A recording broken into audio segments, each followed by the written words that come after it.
Hey there friends, and welcome back to Imagine with Royce. I am your host, Royce Alcozer, and today we're going to be talking about my time working in Mickeys Toon Town at Disneyland.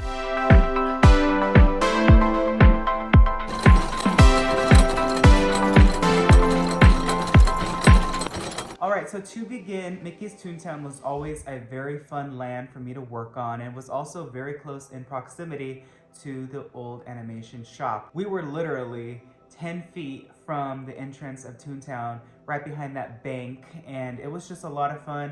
It was always very hard because I would be working in Pirates, painting something that is very hyper-realistic, and then I would bounce to Mickeys Toon Town and paint something that is so cartoony and so unrealistic that we kind of had to just switch our brains to adapt to the stylization of every single land. Now, Mickeys Toon Town was a lot of fun, so the first project that I worked on there were going to be these gas pumps. So these gas pumps were painted in the dead of night, and for those that don't know, during nighttime, Disneyland is completely sprayed down with water. So all the ground is cleaned. So we ended up going into Mickeys Toon Town, and this was like at 3 a.m. It was during winter, it was freezing. It had to have been 20 degrees, I'm not kidding you.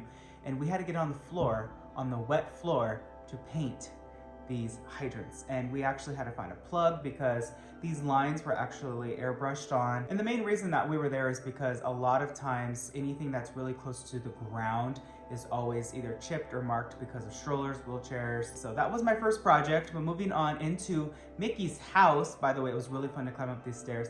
I got to work on Mickey Mouse's piano. Now this piano took me about 2 weeks to complete, and I totally repainted it from the ground up. And what was really difficult about painting this in the lower areas is that this bench was glued, literally cemented to the floor. So I had to lean over this thing to be able to paint the steps, the bottom part of the piano, all this fun and intricate detail. I also remember painting the picture frames up on top. So it was just a really fun project. It took a lot of time, and then I actually had a lot of help sealing it because it had to be done quickly because this sealant sets really quick.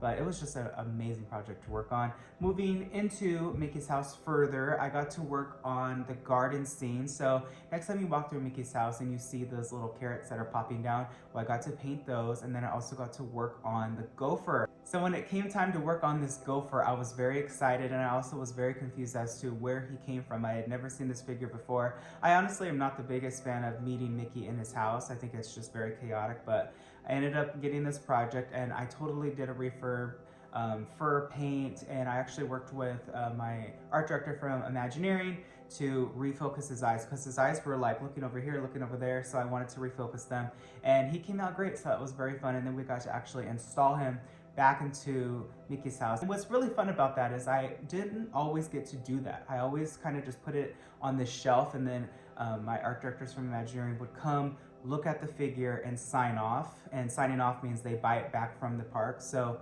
and it's really weird, right? Because Disney is one company, but they have different entities and different umbrellas within. So Imagineering will buy back the figure once the parks paints it from the SQS department back to Parks and Resorts. It was just weird. It was also a lot of learning experience from the business side of art and Imagineering.